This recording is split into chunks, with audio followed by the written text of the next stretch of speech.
આજે આ શિવ મહાપુરાણ જેનો અંતિમ દિવસ સમાપનના રૂપે, પૂર્ણાહુતિના રૂપે ત્રીજા અને અંતિમ દિવસે આપણે બધા આ સુંદર પ્રાંગણમાં બેસીને લાભ લેવા માટે પોતપોતાના ઘરને ત્યાગીને પોતાનો અનમોલ સમય અનેક પ્રકારના કામકાજને છોડીને આ જગ્યાએ આપણે બધા ભેગા થયા છીએ. દરેકને વિનંતી છે કે આજના સમાપનના દિવસે ભગવાન શિવ શંકરની અનેક ગાથાઓ જે શિવ મહાપુરાણમાં ભગવાન વેદ વ્યાસજી દ્વારા અંકિત કરવામાં આવી છે, એને આપણે બધા એકાગ્રતાથી રસપાન કરીએ. શિવ કથામૃત કે જેનું પાન આપણો અંતર મન કરે તો આ મનની અનેક પ્રકારની દુવિધાઓ, મનમાં રહેલા અનેક પ્રકારના સંશયો અને મનમાં રહેલી શંકા, કેમ કે શંકર શંકાને દૂર કરે. જ્યારે એવા શિવ ભગવાનના, શિવ પરમાત્માના જીવન અને એમના આદર્શ વિશે આપણને શિવ મહાપુરાણ દ્વારા સાંભળવા મળી રહ્યું છે, તો એક એક શબ્દને આપણે જેમ પાણી પીએ તો દરેક સીપ આપણે ખૂબ ઘટક ઘટક કરીને પીને આપણી તરસને મટાડીએ છીએ, એવી રીતે શિવ કથામૃતની એક એક બૂંદને, એક એક ટીપાને આ મનને પીવડાવીને મનની પણ જન્મ જન્મની તરસને મટાડવાની જરૂર છે. આ અનંત પુણ્યો પછી આપણને આવું સૌભાગ્ય મળ્યું છે. ગઈકાલે આપણે માતા સતીના દેહ ત્યાગ અને ભગવાન શિવ શંકરની અનેકો હજાર વર્ષ તપસ્યા અને ધ્યાનમાં એમણે જ્યાં એમણે 87,000 વર્ષ ધ્યાન કર્યો, જેમાં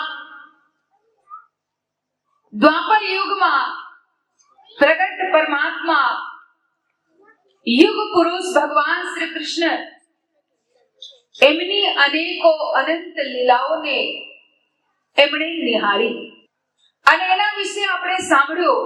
એ આપણને એક બહુ મોટો સંદેશ આપે છે કે સ્વયં દેવાદિદેવ મહાદેવ પણ જ્યારે જ્યારે શ્રી હરિ નારાયણ ભગવાન વિષ્ણુ આ ધરાધામ પર યુગ પુરુષ રૂપે આવ્યા, ત્યારે એ કોઈને કોઈ રૂપે આવીને એમના દર્શન, એમની એ લીલાનો આનંદ લેવા માટે એમની પાસે ગમે તે રૂપે પહોંચી જતા.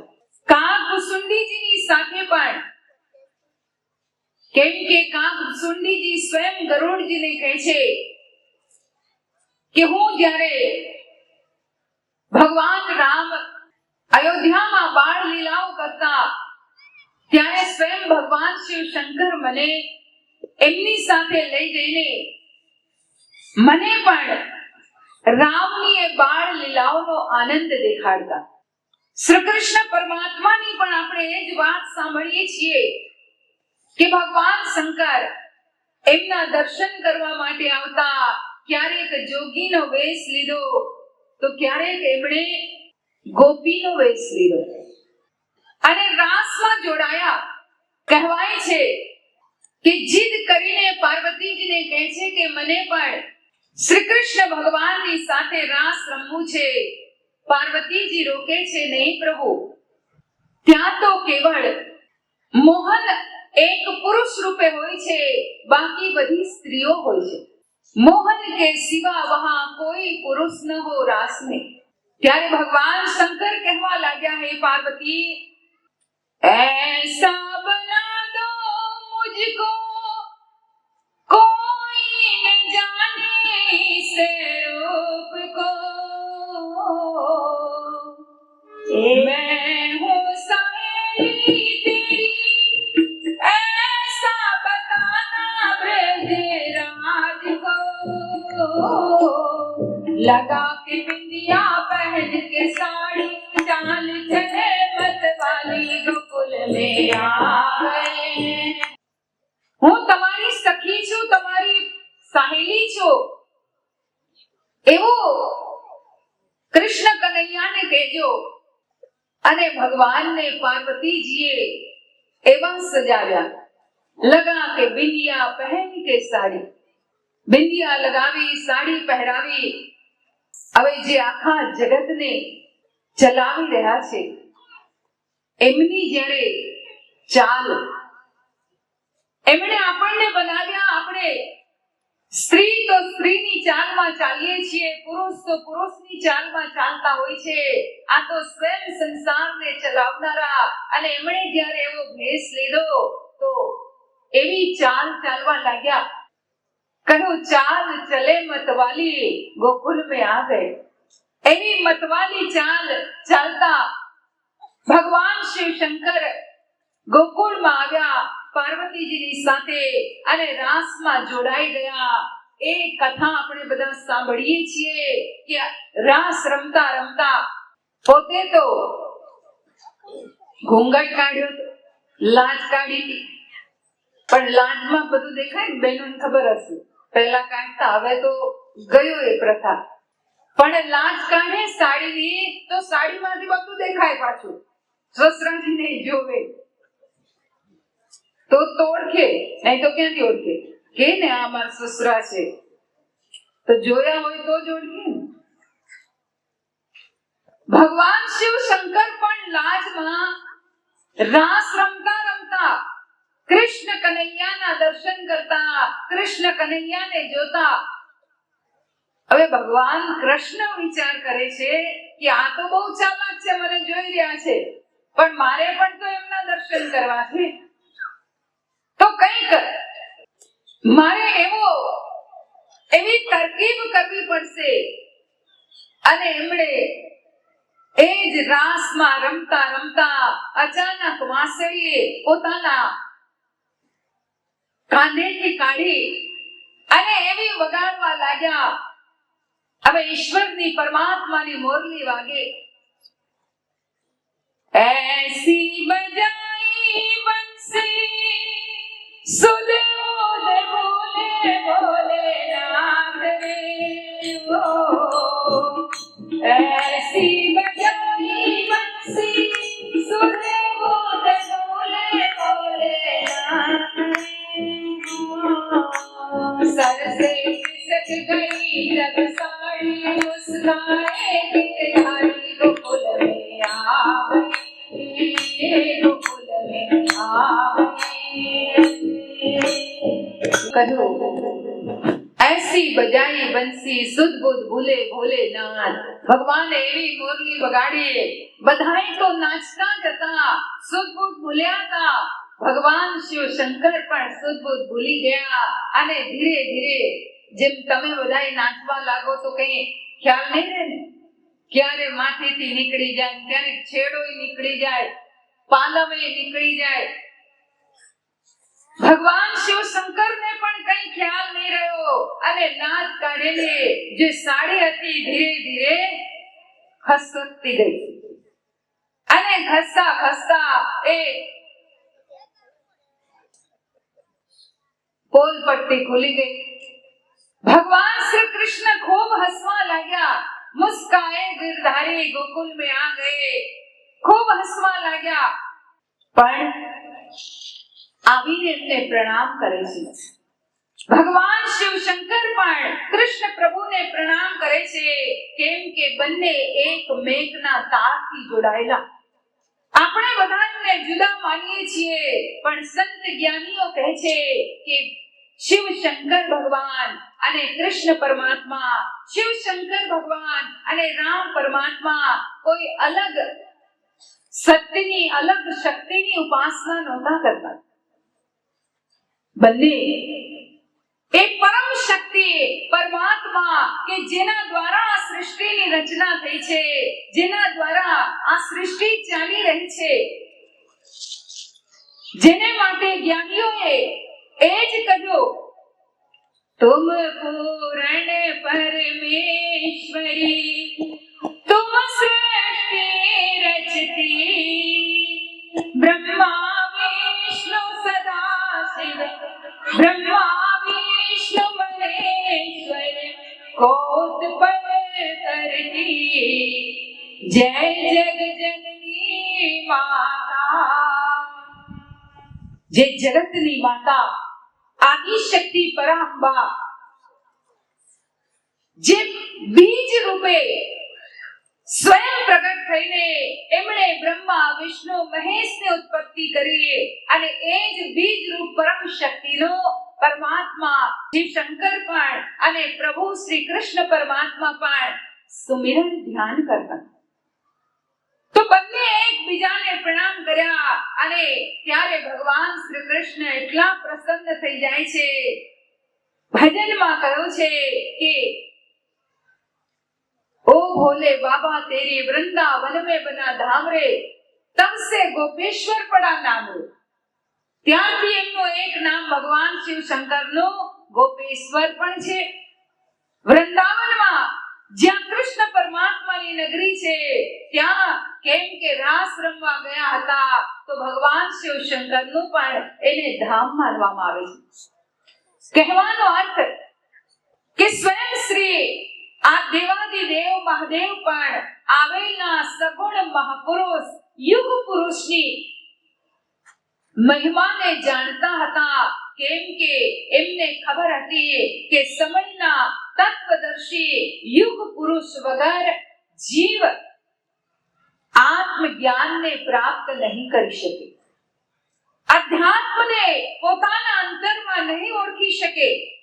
અને આપણને પણ એમણે પોતાના જીવનથી આ શીખવાડવાની કોશિશ કરી. આગળ નારદજી રાજા હિમવાન અને માતા મૈનાવતીને માટે પૂછે છે ભગવાન વિષ્ણુને કે હે પ્રભુ, હિમવાન અને મૈનાને ત્યાં કઈ રીતે આદિ શક્તિ જગદંબા પાર્વતી રૂપે, પુત્રી રૂપે પ્રગટ્યા? ત્યારે ભગવાન વિષ્ણુ કહેવા લાગ્યા, હે નારદ, પર્વતના પણ બે પ્રકાર છે, એક સ્થાવર પર્વત, એક જંગમ પર્વત. સ્થાવર પર્વત જે એક જગ્યાએ સ્થિર છે, પણ એક જંગમ પર્વત કે જે જ્યારે જેવું રૂપ લેવાય છે એવું લઈ શકતા હતા. અને હિમાલય એક એવા જ જંગમ પર્વત રૂપે હતા કે જે મનુષ્યનું રૂપ લઈને જ્યારે જ્યારે દેવતાઓ પર કોઈ કષ્ટ પડતો તો દેવતાઓ એમની પાસે આવતા અને દેવતાઓની સાથે મળીને એ ઈશ્વરની આદિ શક્તિની આરાધના કરતા. એ જ રાજા હિમવાન જ્યારે દેવતાઓ તારકાસુરના આતંકથી ત્રસ્ત થયા, ત્યારે હિમાલય પર્વત પર આવે છે, હિમવાનને પ્રાર્થના કરે છે કે તમે પણ અમારી સાથે ચાલો અને આપણે ભગવાનને વિનંતી કરીએ, ભગવાનને પ્રાર્થના કરીએ. ત્યારે કહેવાય છે બધાએ બ્રહ્માજી પાસે ગયા અને બ્રહ્માજી કહેવા લાગ્યા કે તારકાસુરને તો મેં જ વરદાન આપ્યું છે, કેવળ શિવાંશના હાથે એનું મૃત્યુ થાય. અને શિવાંશ શિવના જે અંશ, શિવના પુત્ર, પણ અત્યારે ભગવાન શંકર તો શોક માં મગ્ન, ધ્યાન સમાધિમાં એવા ઊંડા ઉતરેલા છે. દૂર દૂર સુધી એવું લાગતું નથી કે શિવશંકર ભગવાન પાછા સમાધિમાંથી જાગૃત થશે અને ફરી ગ્રહસ્થ ધર્મને સ્વીકારશે. પણ એના માટે આપણે થોડી પૂર્વ તૈયારીની જરૂર છે. અને પૂર્વ તૈયારી રૂપે જે સતીએ પોતાના દેહનો વિલય કર્યો એ જ સતીને આપણે પ્રાર્થના કરીએ કે પાછા આ ધરાધામ પર, આ મૃત્યુલોક પર પ્રગટ થાય કોઈ બીજા રૂપે. અને એના સિવાય તો શિવ બીજા કોઈને સ્વીકારશે નહીં. એમનું જ રૂપ જો ફરી આ સંસારમાં અવતરિત થાય તો જ શિવ એને સ્વીકારે. અને એટલા માટે આપણું એ કર્તવ્ય બને છે કે પહેલા એ આદિ શક્તિને આપણે પ્રાર્થના કરીએ કે પોતે સ્ત્રી રૂપે પ્રગટ થાય, આ સંસારમાં ધરાધામ પર અવતરે. ત્યારે બધા જ દેવતાઓ અને હિમવાન આદિ શક્તિની હિમાલય પર્વત પર ખૂબ આરાધના કરે છે, ખૂબ પ્રાર્થના કરે છે. અને માં જેમ ભગવાન શિવ શંકર બહુ જલ્દી પ્રસન્ન થનારા દેવતા છે, એવી રીતે માનું હૃદય પણ બહુ કોમળ હોય છે. ભગવાને માના હૃદયમાં એક અલગ એવો ખૂણો મૂક્યો હોય છે કે જ્યાં કેવળ મમતા ભરી હોય છે, જ્યાં કેવળ કરુણા ભરી હોય છે.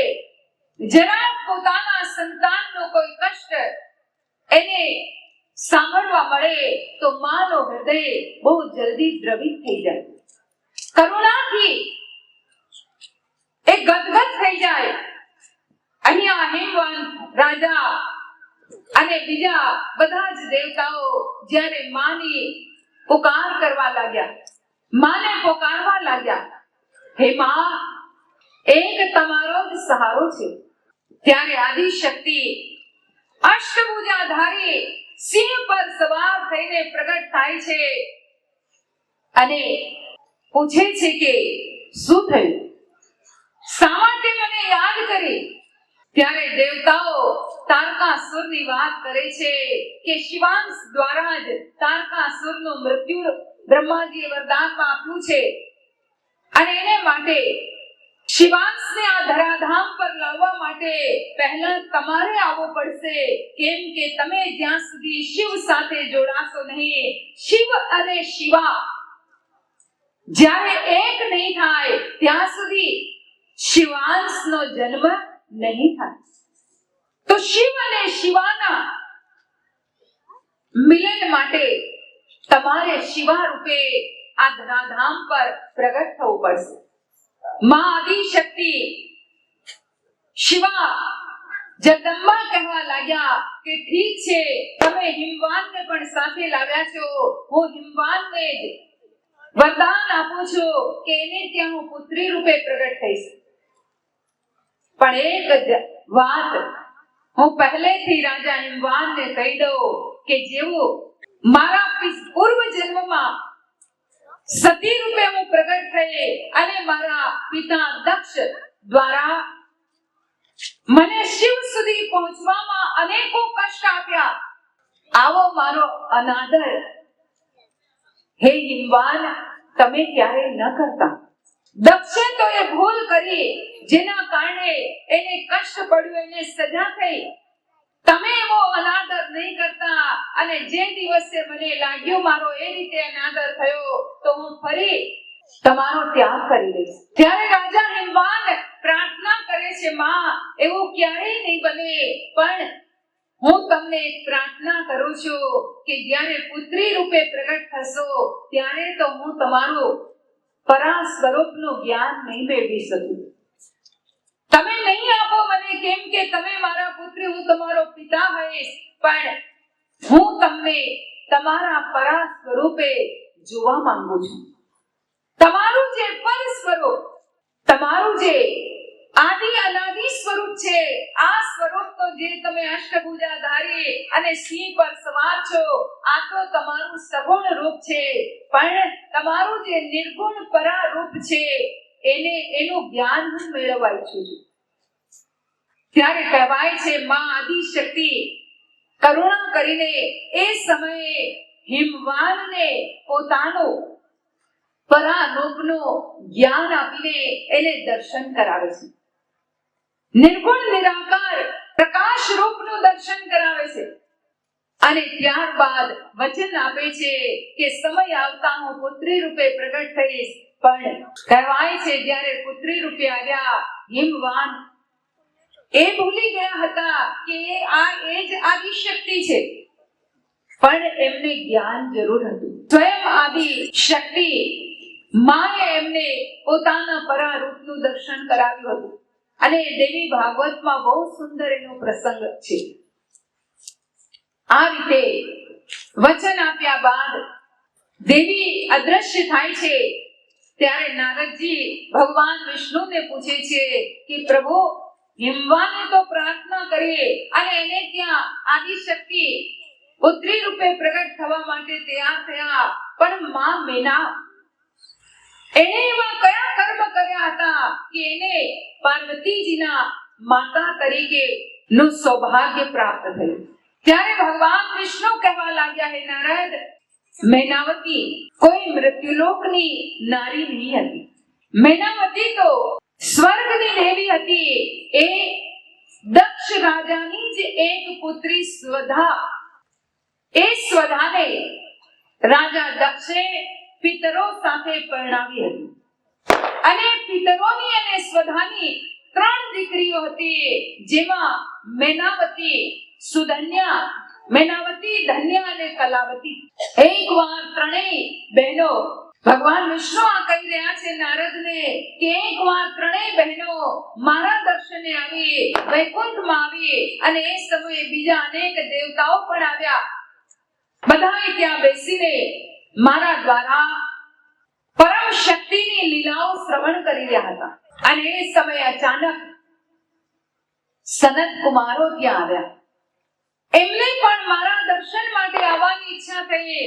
ચારેય કુમાર, સનત, સનંદન, સનાતન અને સનત કુમાર, જ્યારે ચારેય કુમારો ત્યાં આવ્યા, બધા જ દેવતાઓનું ધ્યાન એમની ઉપર પડ્યું અને તરત જ બધા એમના આદર સન્માનમાં ઊભા થઈ ગયા અને બધા એમને પ્રણામ કરવા લાગ્યા દૂરથી હાથ જોડીને. પણ એ સમયે આ ત્રણેય બહેનો એ પોતાના સ્થાનેથી ઊભી થઈ, જેના કારણે સનત કુમારોને એટલો ક્રોધ આવે છે કે સંતનું અપમાન થયું. કેમ કે સનત કુમારો એ તો અધ્યાત્મ જ્ઞાનના મૂળ મોતીને ધ્યાન સાધના દ્વારા અનુભવ પ્રાપ્ત કરેલા, આત્મ જ્ઞાનની ઊંડાણમાં જઈને અનેક મોતીઓ પ્રાપ્ત કરેલા એવા મહાન સંતો.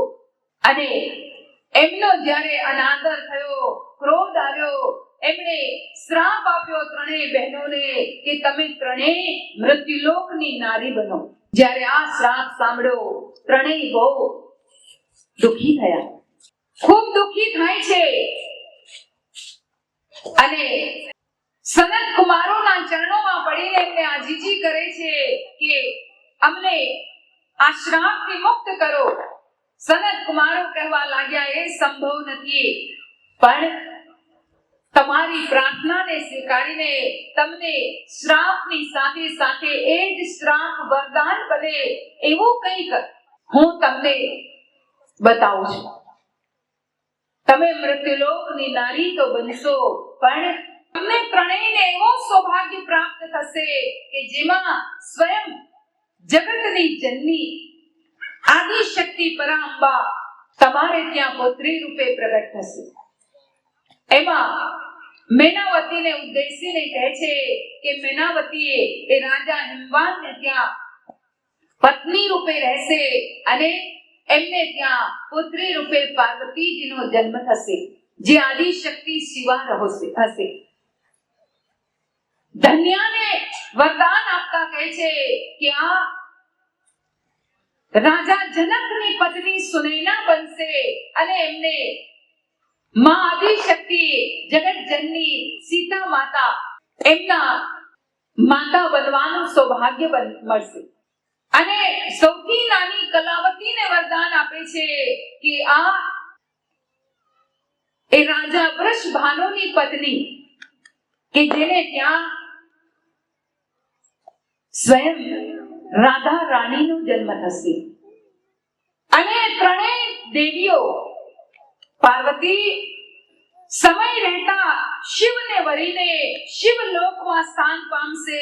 સીતા પ્રભુ રામને વરીને અંતે વૈકુંઠ લોકમાં સ્થાન પામશે. અને રાધા રાણી અંતરાત્માના સાચા હૃદયના પ્રેમથી કૃષ્ણ કનૈયાને વરસે, હૃદયથી વરસે. એ વાત કરી સનત કુમારો કે એમનો પ્રેમનો તાર એવો કૃષ્ણ કનૈયા સાથે જોડાઈ જશે કે પ્રેમના તારથી એ કૃષ્ણ કનૈયાનું વરણ કરીને અંતે ગોલોકમાં શ્રી કૃષ્ણ પરમાત્માની સાથે સ્થાન પામશે. અને આ રીતે મેનાવતી એ પાર્વતીજીના માતા બન્યા. સમય રહેતા રાજા હિમવાન અને મેનાવતીને ત્યાં જેમ માં આદિશક્તિએ વચન આપ્યું હતું પાર્વતીજીનો પ્રગટીકરણ થાય છે. એમનો અવતાર થયો. ધીમે ધીમે મોટા થવા લાગ્યા. પણ કહેવાય છે કે એમને જ્યારે ક્યારેક ચંદ્રમાને જોતા તો એમાં શંકર ભગવાનની મૂરત દેખાતી. ક્યારેક સાપ પાણીમાં પણ જોતા તો એમને ભગવાન શિવ શંકરની મૂરત દેખાતી. એમણે એમની માતા મેનાને કહ્યું કે શિવ શંકર જ મારા આરાધ્ય છે. પણ કહેવાય છે કે માતા મેનાવતી પણ મનમાં દુખી થવા લાગ્યા. શમશાનમાં રહેનારા શિવ શંકર સાથે જોડી દેવાય. અને એટલે ઘણું સમજાવે છે.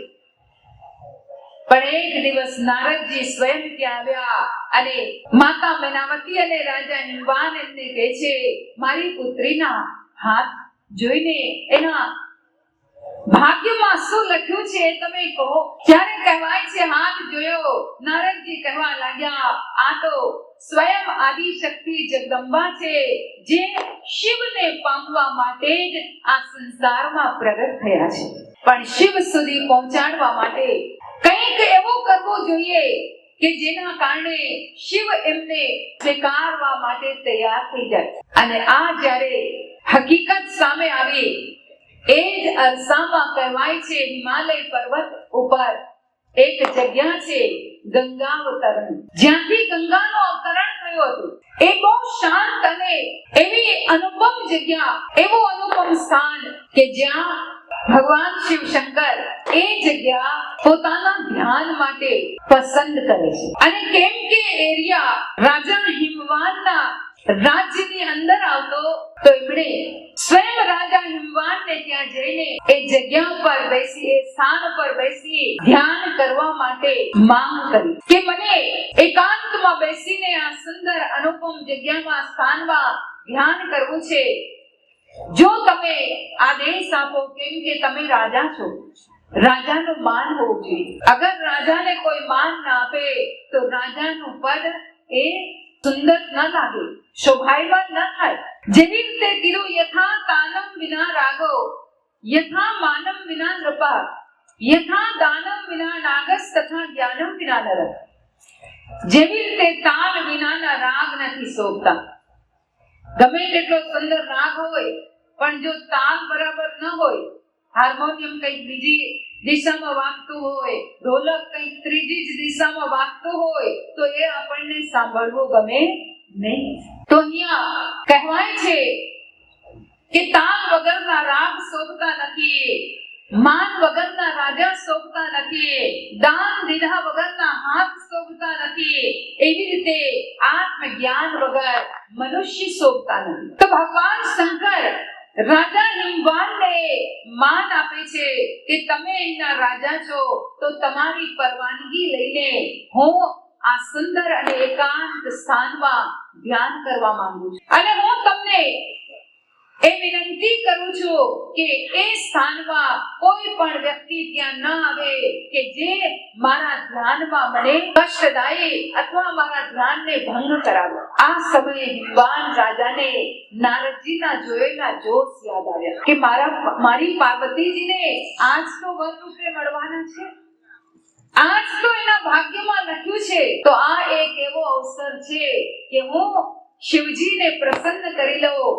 એમણે પરવાનગી જ માંગી છે તો હું મારી વાત રાખી દઉં કે જેનાથી મને પણ થોડો ફાયદો થઈ જાય. એમણે કહ્યું એ સ્થાન પર તમને ધ્યાન કરવાનો પરવાનગી તો અમે આપીએ છીએ, પણ હું એક વિનંતી કરું છું કે મારી એક પુત્રી છે, તમે એમને તમારી સેવામાં રાખો. કઈ નહીં, દરરોજ સવારે તમારી સેવામાં આવશે અને સાંજના આખો દિવસ સેવા કરીને એ ત્યાંથી પાછી આવી જશે. ભગવાન શંકર તો હાથ જોડે છે કે નહીં રાજન, એ સંભવ નથી. હું તો ધ્યાન કરવા આવું છું, મારે તો ધ્યાન કરવા માટે જ મેં આવો એકાંત સ્થળ જોયું છે અને તમે તમારી પુત્રીને મોકલવાની વાત કરો છો. એ તો મારી તપસ્યામાં મારા ધ્યાનમાં વિઘ્ન રૂપે બની શકે. ત્યારે રાજા હિમવાન બહુ ગળગળા થઈને હૃદયના ભાવથી પ્રાર્થના કરે છે કે પ્રભુ એક જ વિનંતી છે, મારી પુત્રીને સેવામાં રાખી લો. કદાચ એ એકલી આવે તો તમને એમ થાય કે તમારું ધ્યાન ભંગ થશે.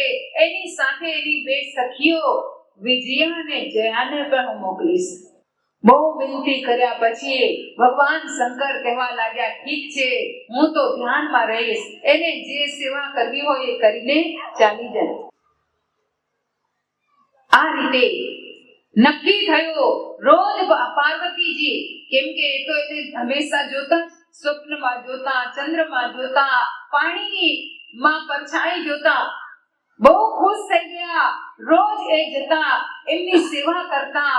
ભગવાન શંકર તો ધ્યાનમાં હતા. પાર્વતીજી જઈને પોતે એમને ફૂલ ચડાવતા, પોતે એની પ્રદક્ષિણા કરતા, જે પણ બનતું એ સેવા પૂજા કરતા અને સાંજના સમયે જતા રહેતા. પણ આ રીતે દેવતાઓને એમાં સંતોષ થયો નહીં. તો આમ ધ્યાનમાં જ રહેશે તો ક્યાંથી બંનેના વિવાહ થશે? કંઈક એવું કરવું પડશે કે ધ્યાનમાંથી બહાર આવે, ત્યારે તો પાર્વતી ઉપર એમની દૃષ્ટિ પડશે. અને એટલે દેવતાઓએ એક પછી એક દેવતાને મોકલીને, વરુણ દેવતાને મોકલીને વરસાદ વરસાવ્યો. અગ્નિ દેવતાને મોકલીને આગ આજુબાજુ પ્રગટ કરાવી, તાપ એટલો પ્રગટ કરાવ્યો. એમ કરતા કરતા છતાં પણ જો ભગવાન શિવશંકરની સમાધિ ન તૂટી, ત્યારે કહેવાય છે કે જે સમયમાં પાર્વતીજી સેવા પૂજા કરી રહ્યા હતા અને એ જ સમયે કામદેવને ઇન્દ્ર દેવતા મોકલે છે ભગવાન શંકરની સમાધિ તોડવા માટે. અને આપણે બધા જાણીએ છીએ કે કામદેવે એવું એક આખું વાતાવરણ સર્જ્યું.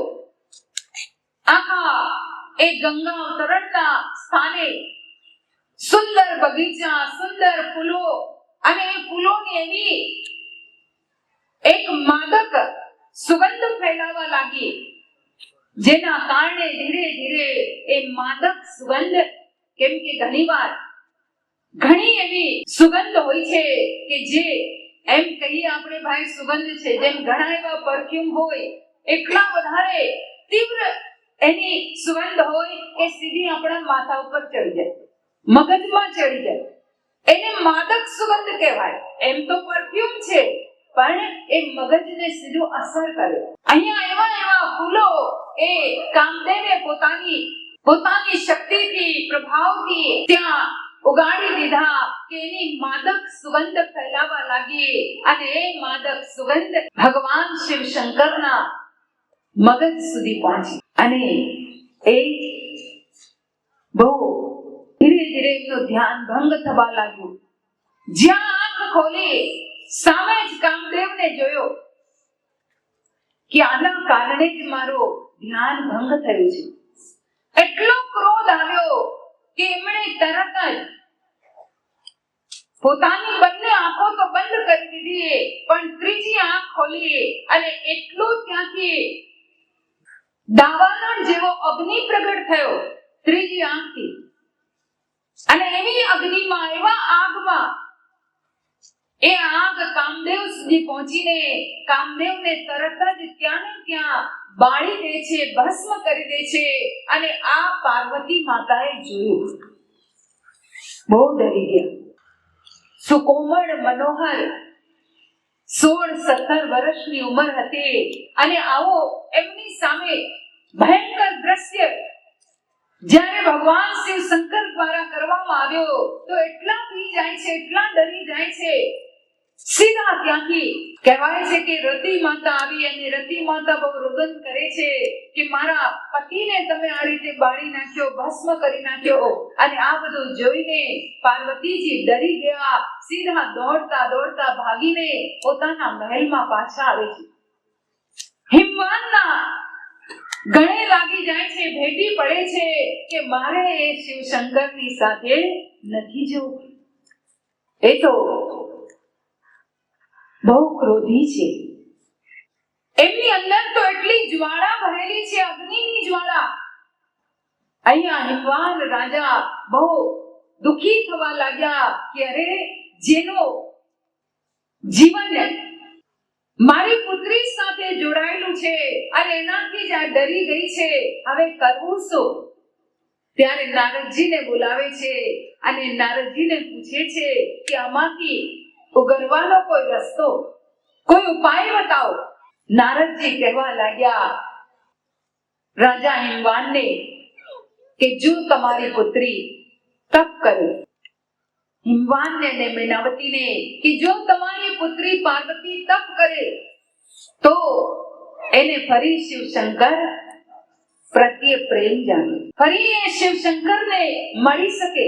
અને માં પાર્વતીજી આ વાત સાંભળી વિચાર કર્યો કે છે તો એ મારા મનના દેવતા, જો તપ કરવાથી હું એમને પામી શકું તો મારે તપ કરવું જોઈએ. મૈનાવતી નારદજીને ના પાડે છે કે મારી દીકરી તો સુકોમળ છે, બહુ કોમળ શરીરની, અને એ તપ કઈ રીતે કરી શકતી? તો માં પાર્વતીજીએ એક આઈડિયા કર્યો. એ રાત્રિના સાંભળી તો લીધું, સવારે ઉઠીને સીધા માં મૈનાવતી પાસે આવે છે અને કહેવા લાગ્યા કે માં, ગઈ રાત્રિએ મેં એક સ્વપ્ન જોયું અને સ્વપ્નમાં મને એક સાધુ બાબાએ કહ્યું કે તું તપ કર, તપ કરવાથી જ તને તારા મનના દેવતા, મનના વર પ્રાપ્ત થશે. અહીંયા માં મૈનાવતીને પાક્કું થઈ ગયું કે જે વાત કાલે નારદજી કહી રહ્યા હતા એ જ આને સ્વપ્ન પણ આવ્યું. આ રીતે માં મૈનાવતી દ્વારા ભગવાન શિવ શંકરને કોખવામાં આવ્યા. પણ એ પહેલા શિવ મહાપુરાણમાં લખ્યું છે કે માં મૈનાવતી શિવજીના આવા ભયંકર વેશને જોઈને ડરી ગયા, બેહોશ થઈ જાય છે. સાથે ભૂતની ટોળીઓ, ભૂત પિશાચ નાચી રહ્યા છે. અને આ જોઈને માં મૈનાવતી બેહોશ થઈ ગયા. એમને અંદર લઈ જવામાં આવ્યા. અગસ્ત્ય ઋષિ અને નારદજી સ્વયં ત્યાં જાય છે. બેહોશીમાંથી હોશમાં લાવવામાં આવ્યા, પણ લગ્ન કરવાને ના પાડે કે આવા શિવની સાથે હું મારી પાર્વતીને લગ્ન નહીં કરવા દઉં, મારે આવા જમાઈ નથી જોઈતા. ત્યારે નારદજી માં મૈનાવતીને પોતાનો સાચો રૂપ અને એની મૂળ જે પિતરોની કન્યા, સ્વધાની કન્યા હતી એ યાદ અપાવે છે અને એમને કહે છે કે જે તમે તમારી પુત્રી પાર્વતી સમજો છો એ તો સાક્ષાત આદિશક્તિ જગદંબા છે અને શિવ શંકરને પામવા માટે તો એનો અવતાર થયો છે. માં મૈનાવતીને બધી વાત યાદ આવે છે, તૈયાર થઈ જાય છે. અને એ બેહોશ પણ એટલા માટે જ થયા હતા કેમ કે મનમાં એક અહંકાર હતો કે મારી પુત્રી જેવી પુત્રી, સુંદર પુત્રી સંસારમાં બીજી કોઈ નથી. માં પાર્વતીજી બહુ સુંદર હતા અને પોતાની પુત્રીની સુંદરતાનો અહંકાર મનમાં હતો. તો ભગવાન કોઈ પણ જીવના અહંકારને રાખતા નથી. ગઈકાલે મેં કહ્યું હતું કે ભગવાનનું ભોજન જ છે જીવોના અને ખાસ કરીને એમના ભક્તોના અહંકારને ખાવું. તો મૈનાવતીના અહંકારને કઈ રીતે રહેવા દે? કેમ કે આગળ જઈને એમના સાસુમાં છે. હવે સાસુમાનો અહંકાર કઈ રીતે રહેવા દેતા? એટલે એ બેહોશ થયા હતા. પણ ભગવાન શિવ શંકરની આવી જાન જોઈને કહેવાય છે કે મૈનાવતી તો બેહોશ થયા જ થયા, પણ હિમાલયના રાજ્યમાં રહેવા વાળી બધી બહેનો બધી બહુ ઉઠી ગઈ હતી. એકબીજાને જાનમાં વરરાજાને જોવા માટે તો બોલાવવા આવી કે ચાલો ચાલો જઈએ, પાર્વતીજીનો વર એની જાન આવી રહી છે, જોવા જઈએ વરરાજાને. જેમ જાવ ને બધાય વરઘોડો નીકળે તો આપણે બધાય જોવા જઈએ. એ સમયે પણ બધી હિમાલયની બહેનો બધી ભેગી થઈ, ચાલો આપણે જાન જોવા જઈએ. પણ ત્યાં જ્યારે જોયું, કીધું देखन काहे ना चली रे, देखन काहे ना चली, भोला शिव शंकर की बारात आ गई। देखन काहे ना चली रे, देखन काहे भोला शिव शंकर की बारात आ गई। बूढ़े बेल पर करे सवारी पिए धतूरा भांग, बूढ़े बेल पर करे सवारी पिए धतूरा भांग। गले में है सर्पों की माला, गले में है सर्पों की माला, जटा में बहती गंग देखन काहे ना चली, देखन काहे ना चली, भोला शिव शंकर की बारात आ गई। देखन काहे ना चली, देखन काहे ना चली, भोला शिव शंकर की बारात आ गई। ढोलक चिमटा बजे रणतुंगा, हाथ बाजे शहनाई, ढोलक चिमटा बजे रणतुंगा और बरती सन्नाई। भूत प्रेत सब मिलकर नाचे, भूत प्रेत सब मिलकर नाचे, मचा रहे हुड़दंग, मचा रहे हुड़दंग। देखन काहे ना चली, देखन काहे ना चली, भोला शिव शंकर की बारात आ गई। भोला शिव शंकर की बारात आ गई। शिव जी को पकड़ खवासिन मांगे नेग हजार, शिव जी को पकड़ खवासिन मांगे नेग हजार। उड़ी उड़ी कांटे पड़े कतैया, उड़ी उड़ी कांटे पड़े कतैया, नाग करे फनकार, नाग करे फनकार। देखन काहे ना चली, देखन काहे ना चली, भोला शिव शंकर की बारात आ गई। देखन काहे ना चली, देखन काहे ना चली, भोला शिव शंकर की बारात आ गई। બહુ બીવા લાગ્યા. પહેલા તો બધા આવ્યા બહેનો, શિવજીને નજીકથી જોયા. ભૂત પ્રેત નાચી રહ્યા છે, ભસ્મ શરીરમાં ચોળી છે, હાથમાં ડમરુ ત્રિશુલ, નાગ ગળામાં. પણ છતાંય જમાઈ રાજાને બધી પાર્વતીજીની સહેલીઓ વિચાર કર્યો કે આપણા તો આ બનેવી થાય, ચાલો થોડીક કઈક પહેરામણી માંગીએ, રોકીએ ને રસ્તો રોકીએ.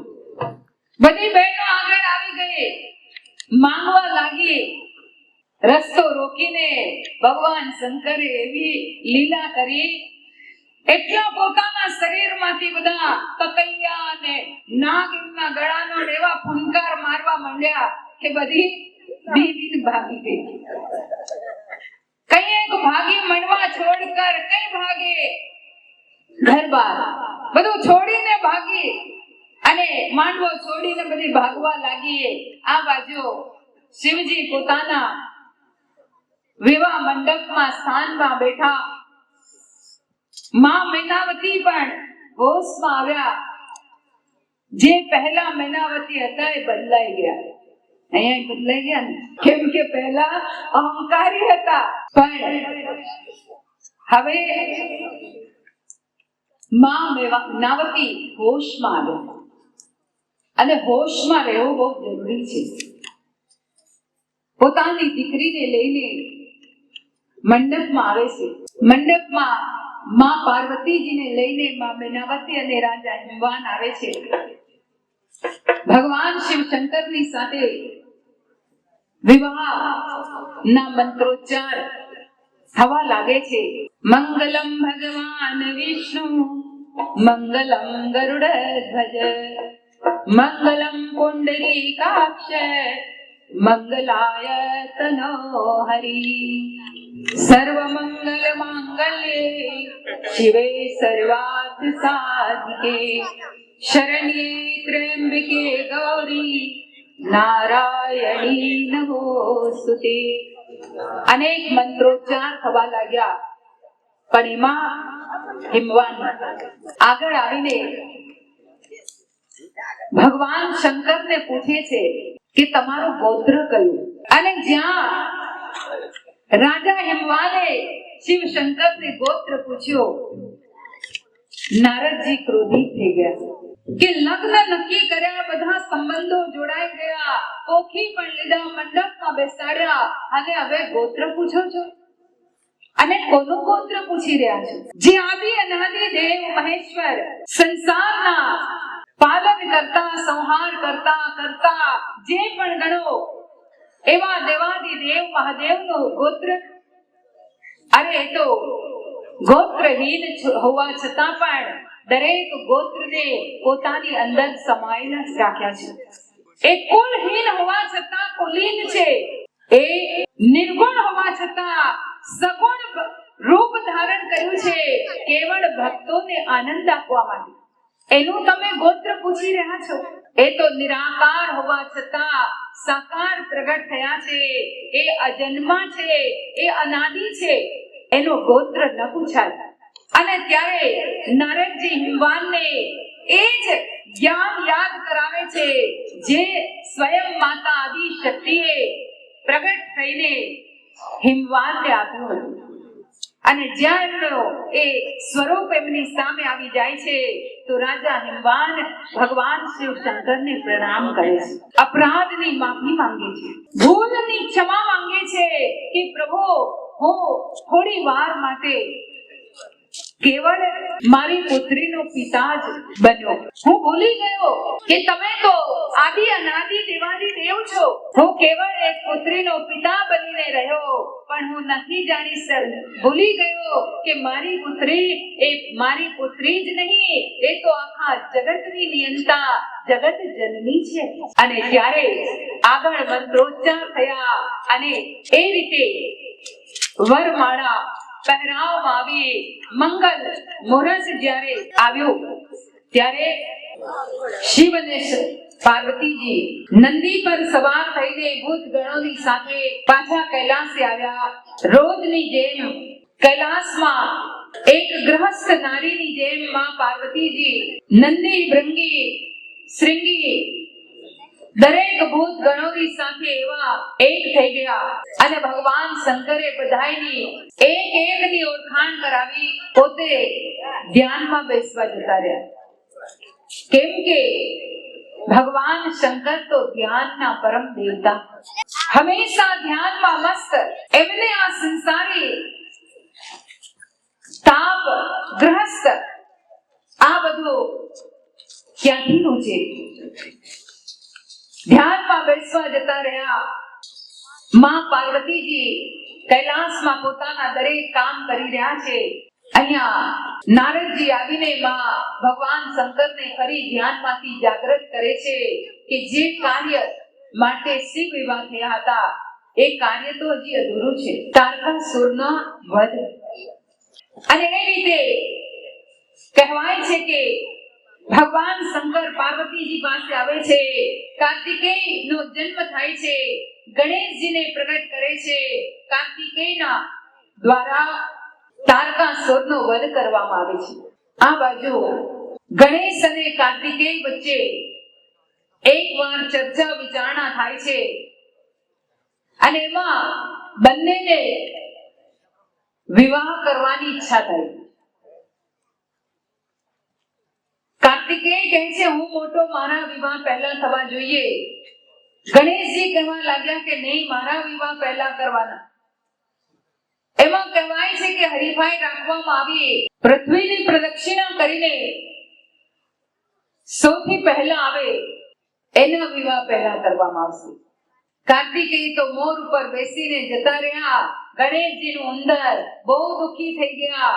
નારદજી આવ્યા, પૂછવા લાગ્યા શા માટે દુઃખી છો? કહેવા લાગ્યા હું તો જઈ શકવાનો જ નથી પૃથ્વીની પરિક્રમા માટે. આ વાહન જો મારું ઉંદર. નારદજી કહેવા લાગ્યા કે પૃથ્વીની પ્રદક્ષિણા કરવા માટે, પરિક્રમા કરવા માટે વાહનની જરૂર નથી. જે પૃથ્વી બહાર છે એવું જ બ્રહ્માંડ તો આપણા અંદર પણ છે. જેવું બહાર બ્રહ્માંડ છે એવું જ બ્રહ્માંડ આપણા દરેકના હૃદય મંદિરમાં છે. હું તમને અંદરના બ્રહ્માંડની પરિક્રમા કરવાનો માર્ગ બતાવું છું. અને ત્યારે નારદજીએ ગણેશજીને નામનું જ્ઞાન કરાવ્યું. ઈશ્વરના સાચા નામનો, કે જે આપણા શ્વાસોમાં રહેલું છે, જેનું સ્મરણ કરવાથી અંતરાત્મામાં એ પૂરા બ્રહ્માંડના દર્શન થઈ જાય. બહારના બ્રહ્માંડ માટે વાહન જોઈએ, પણ અંદરના બ્રહ્માંડ માટે કોઈ વાહન જોઈતું નથી. તમે એ બ્રહ્માંડમાં વિચરણ કરો અને એમાં પરિક્રમા કરીને આવો પાછા. કહેવાય છે કે ભગવાન ગણેશે નારદજીના બતાવ્યા અનુસાર નામનું સ્મરણ કરીને ધ્યાન કરવા લાગ્યા. થોડી વાર પછી શિવ પાર્વતીની સામે આવીને એમની પ્રદક્ષિણા કરીને કહેવા લાગ્યા કે હું પહેલો આવી ગયો પરિક્રમા કરીને. અને ભગવાન ગણેશના રિદ્ધિ સિદ્ધિ સાથે વિવાહ કરી દે છે.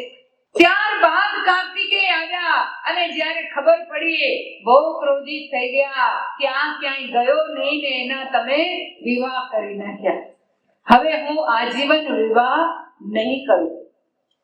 કુમાર એમને કહેવામાં આવે છે, કુમાર રહ્યા, કુંવારા રહ્યા, સાઉથમાં જતા રહે છે અને ત્યાં પોતે હંમેશા જ્ઞાનની મહિમા ગાતા રહે છે. કાર્તિકેયને વૈરાગ્યનું પ્રતીક માનવામાં આવે છે. આદિ શક્તિ પરાંબા જગત જનની ભક્તિને ત્યાં જ જ્ઞાન અને વૈરાગ્ય પ્રગટ થાય. જ્યારે ભક્તિ અને જ્ઞાનનું મિલન થાય ત્યારે વૈરાગ્ય પ્રગટે. તો ભગવાન શિવ શંકર જ્ઞાન રૂપે, પાર્વતીજી ભક્તિ રૂપે જ્યારે બંનેનું મિલન થયું તો વૈરાગ્ય રૂપી કાર્તિકેય પ્રગટ્યા. અને એવા વૈરાગ્ય રૂપી કાર્તિકેય હંમેશા સાઉથમાં જઈને કોંચ પર્વત ઉપર એમણે ધ્યાન કર્યું. ત્યાં જ હંમેશા જ્ઞાનની મહિમા સમજાવતા. કહેવાય છે કે ઘણીવાર સ્વયં ભગવાન શિવ શંકર વેશ બદલીને કાર્તિકેય દ્વારા કથા અને જ્ઞાનની મહિમા સાંભળવા જતા કોંચ પર્વત પર. આ બાજુ માં પાર્વતીજીને પોતાના સતી સમયના એ પ્રસંગને એકવાર સ્મરણ થાય છે કે રામને ઓળખી નહોતા શક્યા અને રામની પરીક્ષા લેવા ગયા હતા. ભગવાન શંકરને પ્રસન્ન મુદ્રામાં બેઠેલા જોયા. વિચાર કર્યો કે પૂછો કે રામ ખરેખર છે કોણ? મારે રામને ઓળખવા છે. અને એને માટે માં પાર્વતીજી ભગવાન શંકરની પહેલા પૂજા કરે છે. એમની પાસે બેસે છે અને ધીમે રહીને કહે છે કે હે પ્રભુ, સતીના રૂપે તો એ જન્મમાં હું તમારી વાત ન માની અને રામના સાચા સ્વરૂપને ન ઓળખી શકી. પણ મને હવે તમે એ રૂપ નું સાચું જ્ઞાન કરાવો અને હું જાણવા માંગુ છું કે કાળને નાશ કરનારી, કાળને પણ જીતનારી એવી કોઈ સાધના છે કે જે સાધના તમે જાણી છે. કેમ કે તમે આદિ અનાદિ છો. તમારો જન્મ મરણ નથી થતો. એ ત્યારે જ એમને ખબર પડી ગઈ હતી. કહેવાય છે જ્યારે એકવાર નારદજીના કહેવાથી માં પાર્વતીજીના મનમાં શંકા થઈ કે તમે જે આ રૂંડોની માળા પહેરો છો ગળામાં, એ કોઈ સ્ત્રીના રૂંડ છે, કોઈ સ્ત્રીના મસ્તક છે. તો તમે કોઈ સ્ત્રીના મસ્તક પહેરીને ફરો છો. હવે બહેનોના મનમાં કઈક વહેમ ભરાય, અને એ પણ પતિ પ્રત્યે. તો પછી ક્યાંથી ગ્રહસ્થી બરાબર ચાલે? આ પહેલેથી ચાલતું આવે છે. તમે એમ નહીં વિચાર કરતા અત્યારે અમારા જ મનમાં એવું. પહેલેથી માં પાર્વતીજીના મનમાં વહેમ જાગ્યો. ભગવાન શંકર જેવા સમાધિમાંથી આવ્યા, પૂછ્યું આ કઈ સ્ત્રીના મસ્તક પહેરીને ફરો છો? કોણ એવી તમને બહુ વધારે વાલી છે, મારા કરતા પણ વધારે વાલી? ત્યારે ભગવાન શંકર કહેવા લાગ્યા, હે પાર્વતી, આ કોઈ બીજી નહીં, આ તમારા જ બધા મસ્તક છે. તમારા 108 જન્મ થયા, અને દર જન્મે જ્યારે જ્યારે તમારો મૃત્યુ થયો, તમારું મસ્તક કાપીને હું એને માળામાં પરોવી લેતો, અને આ બધા 108 મસ્તક રૂંડ છે એ તમારા છે. તમારા 108 જન્મ થયા. તરત પાર્વતીજી પૂછે છે, તો તમારા પણ તો એટલા જ જન્મ થયા હશે, તમારા મસ્તક ક્યાં છે? ત્યારે ભગવાન શંકર કહેવા લાગ્યા કે પાર્વતી, હું તો અજન્મા છું. મારો જન્મ કે મૃત્યુ નથી થતો. હું તો આદિ અનાદિ છું, અજ છું. માં પાર્વતીજી પૂછે છે, એવું કેમ? મારો જન્મ ને મરણ, અને તમે અજન્મા? ત્યારે ભગવાન શંકર કહેવા લાગ્યા કે હું એક એવી 4 ક્રિયાઓ દ્વારા સાધના કરું છું કે જે 4 ક્રિયાઓની સાધના દ્વારા મેં કાળને જીતી લીધો છે. કાળ મારું કંઈ જ બગાડી શકતો નથી. કાળ મારી મુઠ્ઠીમાં છે, અને એટલે મારો જન્મ કે મૃત્યુ નથી થતું. પણ તમે એ સાધનાને નથી જાણતા, એટલે તમારો વારે વારે જન્મ અને વારે વારે મૃત્યુ થાય છે. ત્યારે માં પાર્વતીજી પૂછે છે, તો એ કાળને વશમાં કરનાર, કાળને જીતનારી 4 સાધનાઓ કઈ એવી 4 યોગિક સાધના છે? મને એ બતાવો. કેમ કે પાછલા સતીના જન્મમાં હું એ ન જાણી શકી. મેં શંકા કરી, મેં તમારી વાત ન માની, હું તમારી સામે ખોટું બોલી, મેં બહુ અપરાધ કર્યા. પણ પ્રભુ, આ જન્મમાં મને એ 4 યોગિક સાધના એનું જ્ઞાન કરાવો. ભગવાન શંકર બહુ ખુશ થઈ ગયા. ધન્ય ધન્ય गिरिराज कुमारी, तुम समाने नहीं को उपकारी. हे गिरिराज कुमारी, તમને ધન્ય હો. તમે ખરેખર ધન્ય છો કે તમે આવો પ્રશ્ન કરો, तुम समान नहीं को उपकारी. તમારા સમાન સંસારને માટે કોઈ બીજો એવો ઉપકારી નહીં હોય. તમે તો સ્વયં જગદંબા છો, છતાં પણ તમે મને આ 4 યોગિક સાધના વિશે પૂછો છો. તમે જાણો તો છો, પણ જગતનો ઉપકાર, જગતનું કલ્યાણ કરવા માટે તમે પૂછી રહ્યા છો. અને તમે પૂછો છો એટલે હું તમને 4 ક્રિયાઓ જરૂર બતાવીશ. પણ એને માટે એકાંત સ્થાન જોઈએ. કોઈ એવું સ્થાન જ્યાં એક પક્ષીનો પણ અવાજ ન પહોંચી શકે, કોઈ પણ જાતનો કોઈ કલરવ ન થઈ શકે અને એવું સ્થાન આપણે ગોતીને હું તમને ત્યાં એક જ્ઞાન આપીશ. કહેવાય છે કે બંને જણા નીકળે છે હિમાલયમાં અને જતા જતા અમરનાથની જે ગુફાનું સ્થાન હતું ભગવાન શંકરે એ પસંદ કર્યું કે આ એક એવી ગુફા છે કે જ્યાં બિલકુલ કોઈ બહારનો અવાજ નથી, કેવળ બરફ છે, કેવળ એકદમ વ્હાઈટ ચાદર પથરાયેલી હોય એવો સુંદર દ્રશ્ય અને આ જગ્યાએ કોઈ પણ જાતનો કોઈ અવાજ નથી. ચાલો આપણે ગુફામાં પ્રવેશ કરીએ અને અમરનાથની ગુફામાં અંદર માં પાર્વતીજીને લઈને ભગવાન શંકર જાય છે.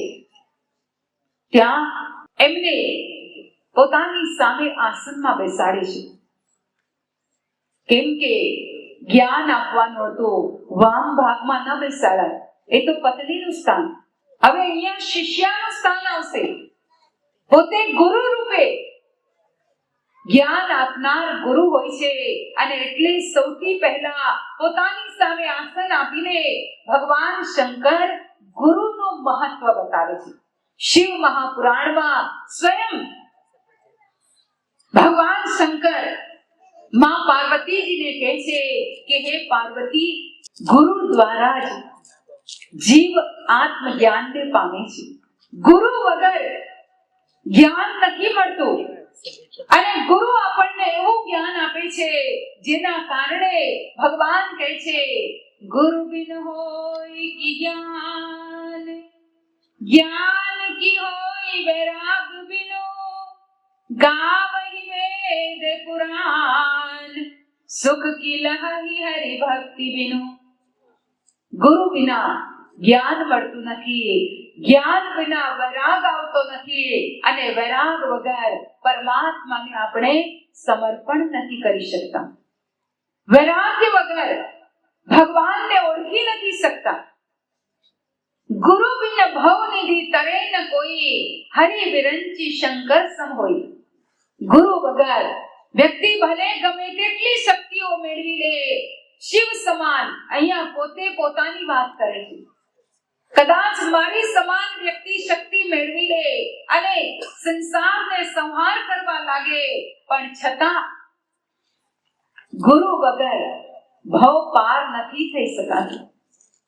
ભગવાન વિષ્ણુ સમાન સંસારનું પાલન કરવા લાગીએ, ભગવાન બ્રહ્માજીની સમાન સંસારની રચના કરવા લાગીએ, છતાં પણ ગુરુ વગર નથી જ્ઞાન મળતું, નથી ભવ તરાતું. ગુરુ જ વ્યક્તિને ભવ સાગર તારે છે અને ગુરુ વિનાની વિદ્યા એ ચોરી કરેલા ધનને વાપરવાની સમાન છે. એ વાત કરી શિવ પુરાણમાં ભગવાન શંકર કે વ્યક્તિ અગર સદગુરુ વગર વિદ્યા કોઈ પ્રાપ્ત કરી લે અને માને કે હું બહુ જ્ઞાની છું, મને તો આ આવડે છે, મને તો આ આવડે છે, મેં આટલા પાઠ કર્યા છે, હું તો બહુ જ્ઞાની છું, પણ ગુરુ વિનાની વિદ્યા એ ચોરી કરેલા ધનની સમાન છે. ચોરી કરેલું ધન વાપરવો એ પાપ છે. એવી રીતે ગુરુ વગરની વિદ્યા પણ પાપ છે. ગુરુ જ વ્યક્તિને સાચું આત્મજ્ઞાન આપે છે અને ગુરુની મહિમા ગાતા ગાતા ભગવાન શંકર કહેવા લાગ્યા કે હે પાર્વતી, એ જે 4 યોગિક સાધના છે એમાં સૌથી પહેલા પ્રાણમાં અક્ષર શબ્દ બ્રહ્મનું સ્વરૂપ. અહીંયા ભગવાનને સાફ કહ્યું કે પ્રાણમાં અક્ષર બ્રહ્મનું સ્વરૂપ, ભ્રુમધ્યમાં અગ્નિ તત્વનું ધ્યાન કરવું. બીજી સાધના કે ભ્રુમધ્યમાં અગ્નિ તત્વ, અગ્નિ એ પ્રકાશનું સ્વરૂપ છે. ભ્રુમધ્ય એટલે બંને ભમરોની વચ્ચે જ્યાં આપણે તિલક કરીએ છીએ. ત્રીજી સાધના બતાવતા કહેવા લાગ્યા કે અંતરાત્મામાં અનહદ નાદનો દિવ્ય ધ્વનિ, એ નાદની તીવ્ર ધ્વનિ. અને ચોથી સાધના દ્વારા કીધું વળેલી જીભ દ્વારા અંદર રહેલી સડ જીભનો સ્પર્શ કરાવો. આ 4 ક્રિયાઓ સાધનાની, જેમાં સૌથી પહેલા પ્રાણમાં શ્વાસોમાં રહેલા સાચા નામની વાત કરી. ભગવાનનું નામ આપણે બધા તો જીભેથી જપીએ છીએ, પરમાત્માનું નામ જીભેથી નથી જપાતું. એ તો અજપા છે, અજપા, જે જપવામાં ન આવે. જીભ તો ત્યાં સુધી જપી શકશે જ્યાં સુધી એ ચાલી રહી છે. અરે લંકો મારી જશે જીભમાં તો એ જપી શકશે નહીં. ભાઈ, ત્યારે કઈ રીતે નામનું સ્મરણ કરીશું? ભગવાનનું નામ તો અજપા છે. સંતોએ કહ્યું, माला जपो ना कर जपो, मुख से कहो न राम, राम मेरा सुमिरन करे मैं पाऊं विश्राम. सहजे ही धुन होत है हर दम घट के माय, सुरत शब्द मेला भया मुख की हाजत न. સહજ ही આપણા દરેકના શ્વાસો શ્વાસમાં એ નામ ચાલી રહ્યું છે. ભગવાન શંકર એ નામનું જ્ઞાન, એ સાધના માં પાર્વતીજીને શીખવાડે છે કે નામ જપવા માટે કોઈ જીભની કે હાથની માળા ફેરવવાની જરૂર રહેતી નથી. અરે સાચું નામ તો શ્વાસોની માળામાં છે. જેમ જેમ શ્વાસોની માળા ના મણકા ફરતા જાય તેમ તેમ એ નામ આપણી અંદર નિરંતર ચાલતું જાય. એને હાથથી ફેરવવાનું નથી. माला फेरत युग गया पाया न मन का फेर, कर का मन का डाल दे तेरे मन का फेर.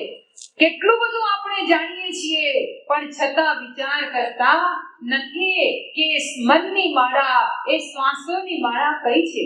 ભગવાન શંકર એ શ્વાસોની માળા શીખવાડે છે અને કહે છે કે હે પાર્વતી, એ પ્રભુનું સાચું નામ, એનું તો સ્મરણ કરું છું, જેને રામનું નામ કહેવાય છે. રામ એ તો જીભેથી બોલાય છે, પણ રામનું નામ જીભેથી બોલાતું નથી. તમે કહેશો, અરે રામ ને રામનું નામ જુદું થોડું હોય. ઉદાહરણ આપો, ડોક્ટર અને ડોક્ટરનું નામ જુદું હોય કે ના હોય? હોય. ડોક્ટર તો એની ડિગ્રીનું નામ છે, એની વિદ્યાનું નામ છે, પણ ડોક્ટરનું નામ ડોક્ટર હોતું નથી. અહીંયા એક બેન છે, ટીચર છે, ને ગયા હતા હમણાં એમને ઘરે. ટીચરનું નામ ટીચર નથી હોતું. એક વકીલનું નામ વકીલ નથી હોતું. એનું નામ જુદું હોય છે. એવી રીતે રામ અને રામનું નામ બંને જુદા છે. રામ તો વશિષ્ઠ મહારાજે ભગવાનના જન્મ બાદ 11મા દિવસે જ્યારે નામકરણ સંસ્કાર થયો ત્યારે એમના મુખને જોઈને વશિષ્ઠ મહારાજે કહ્યું કે આ શક્તિ તો એવી છે જે દરેકના હૃદયમાં રમણ કરી રહી છે. દરેકના હૃદયમાં રમણ કરશે, એટલે આનું નામ હું રામ રાખું છું. એ એમનું શરીરનું નામ હતું, પણ રામનું નામ જેને માટે કીધું, राम से बड़ा राम का नाम, अंत में निकला ये परिणाम, राम से बड़ा राम का नाम. રામ થી રામનું નામ મોટું છે, એ આપણે બધા ગાતા હોઈએ છીએ. તો રામ નું નામ ભગવાન શંકર કહે છે, હે પાર્વતી, આનું જ ધ્યાન કરવાથી તો હું નિર્ગુણ રામના મારી અંદર દર્શન કરતો હતો. અને જ્યારે એ જ નિર્ગુણ રામ ત્રેતા યુગમાં સગુણ રૂપે આવ્યા હતા અને મને જ્યારે દંડક વનમાં મળ્યા, તમે પણ મારી સાથે સતી રૂપે હતા. જ્યારે મેં પ્રણામ કર્યા, તમારા મનમાં શંકા થઈ, પણ હે પાર્વતી, એ જ સગુણ રામ હતા અને એમનું નિર્ગુણ સ્વરૂપ એ નામ રૂપે છે, એનું હું હંમેશા ધ્યાન કરું છું. તમને પણ હું એ સાધના શીખવાડું છું અને એ રીતે નામનું જ્ઞાન કરાવ્યું. બીજું, એમણે ભ્રુમધ્યમાં અગ્નિ તત્વનું ધ્યાન. આપણા દરેકના મસ્તક ઉપર ત્રીજી આંખ છે. ભગવાન શંકરની એ ત્રીજી આંખ આપણને ઈશારો કરે છે કે આપણા દરેકની પાસે છે, પણ બંધ છે. આ બંને તો ખુલી છે પણ અંદરની બંધ છે. મોતિયો આવે તો ન દેખાય ને. કોઈકને આવ્યો હશે, આમાં જેને આવ્યો હશે એને અનુભવ હશે કે જ્યારે આમાં મોતિયો આવે તો કઈ દેખાય નહીં. આપણને તો જન્મથી જ આ ત્રીજીમાં તો આ મોતિયો જ છે, જેને કારણે આપણને અંદર રહેલા ભગવાન દેખાતા નથી. બહાર તો ખૂબ પૂજીએ છીએ પણ અંદર રહેલા નથી દેખાતા. કેમ કે જ્યાં સુધી એ મોતિયો દૂર નહીં થાય એને માટે સદગુરુ ડોક્ટર હોય છે. જો કોઈ મોતિયો થાય તો જાતે કાઢી શકે નહીં, કાઢી શકે, ડોક્ટર પાસે જવું પડે. એવી રીતે સદગુરુ ડોક્ટર બને છે અંદરની આ ત્રીજી આંખનો મોતિયો દૂર કરવા માટે. સદગુરુ સાચા વૈદ હોય છે.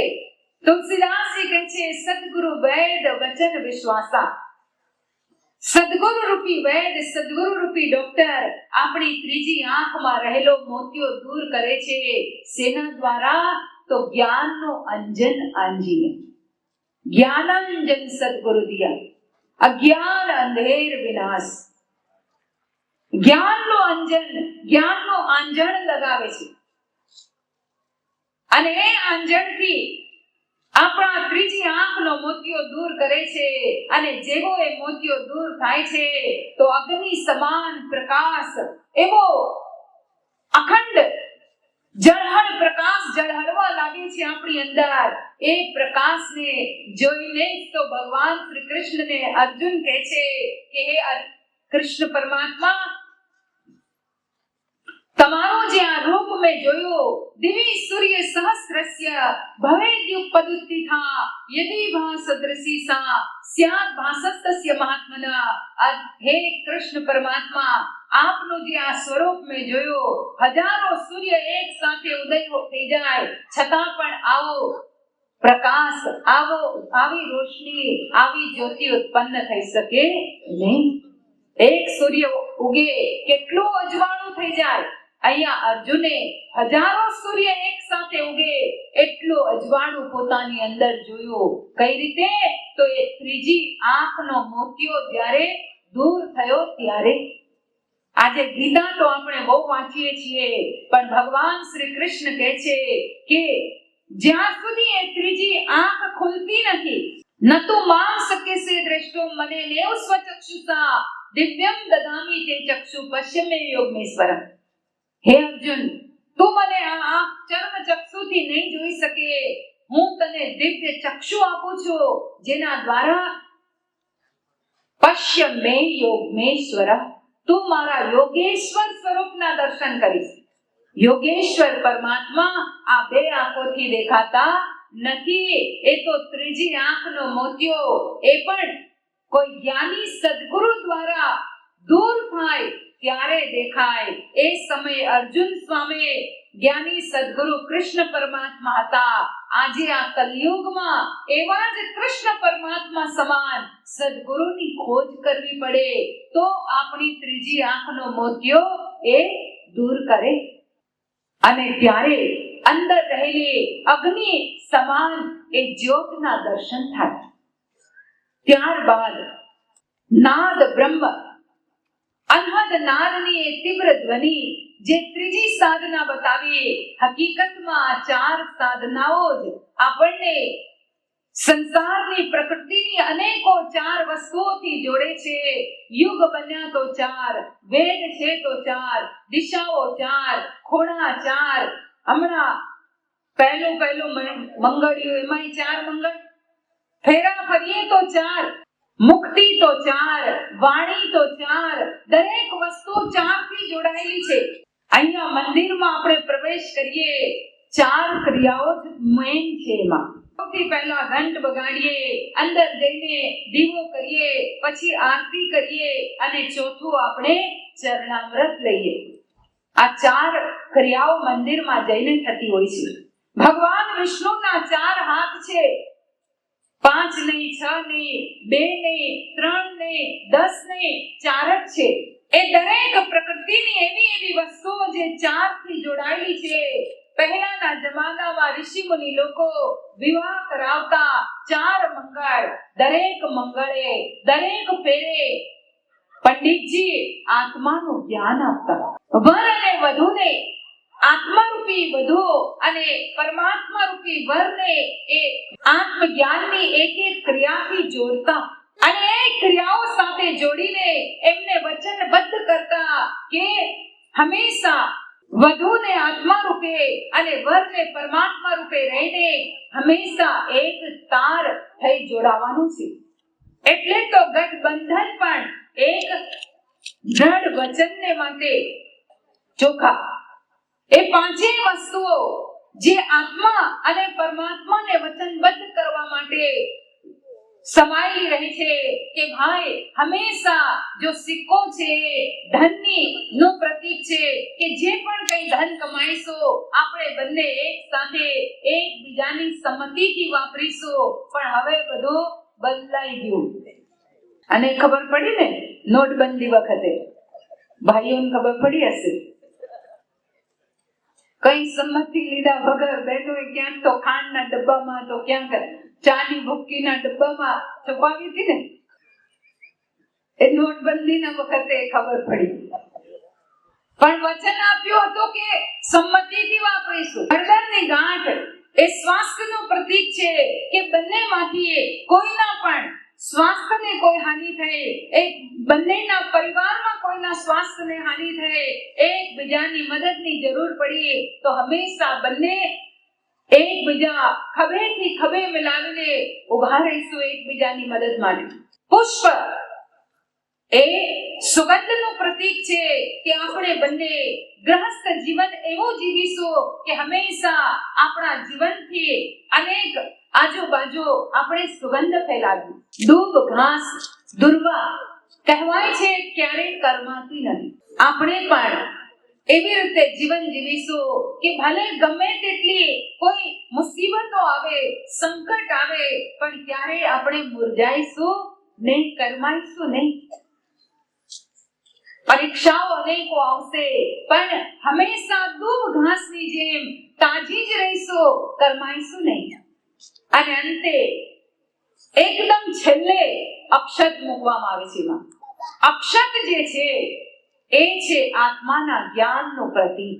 અ માને નહીં, ક્ષત માને નાશવાન, કે જેનો ક્યારે નાશ નથી થતો એવું અક્ષત તત્વ જેને સૌથી છેલ્લે નાખવામાં આવે પણ એ છેક સિક્કા સુધી પહોંચી જાય કે આ દરેકની સાથે જો આત્મજ્ઞાન જોડાયેલું હશે તો આ બધું સંભવ થશે.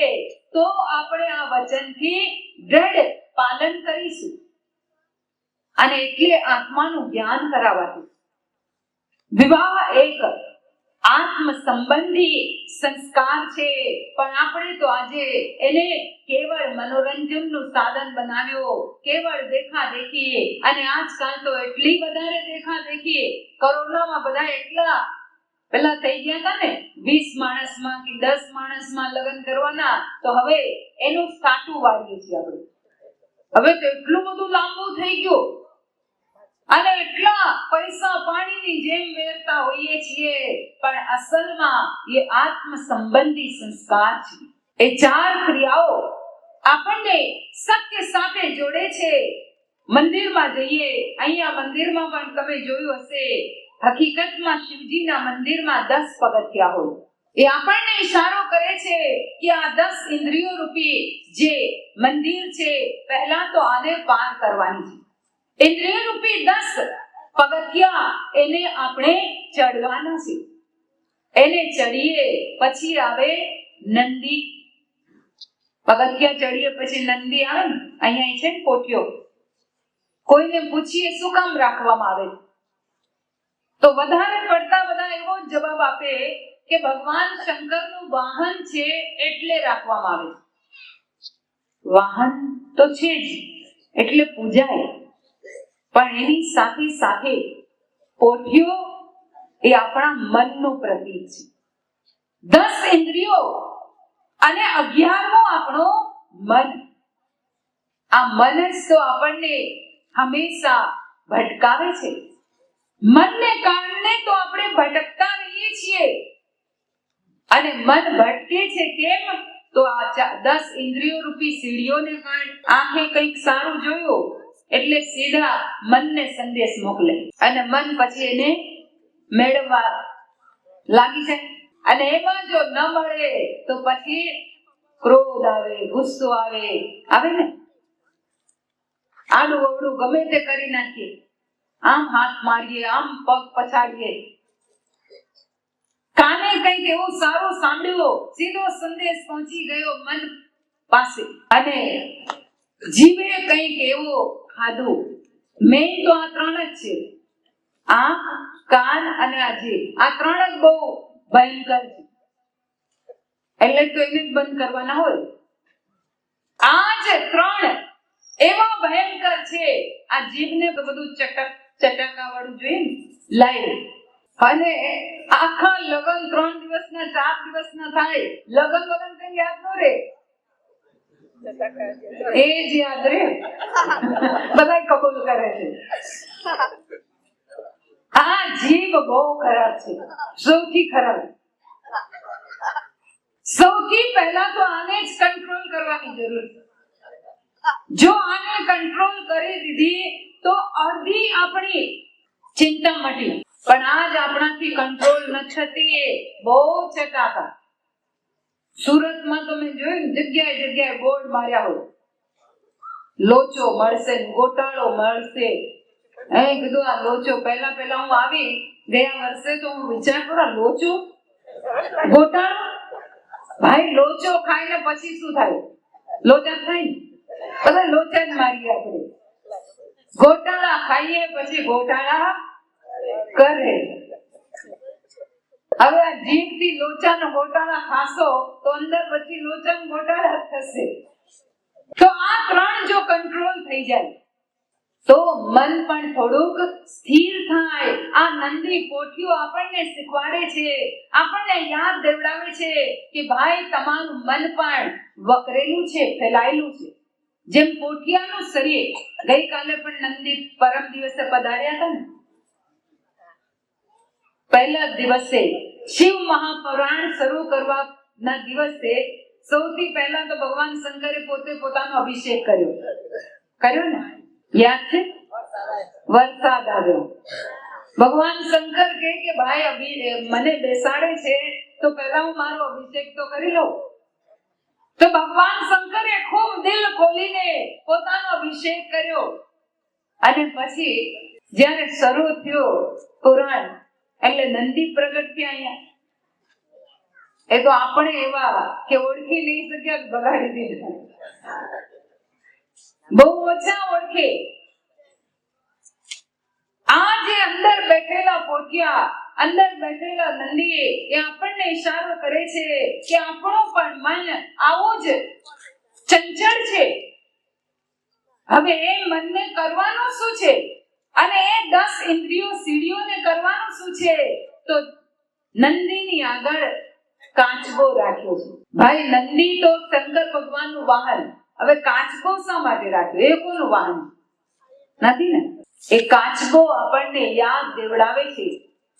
ગીતામાં ભગવાન શ્રી કૃષ્ણ કહે છે, યદા સંહર્તે ચાયમ કુર્મો અંગાની સર્વસ ઇન્દ્રિયાણી ઇન્દ્રિયાસેભ્ય તસ્ય પ્રજ્ઞા પ્રતિષ્ઠિતા.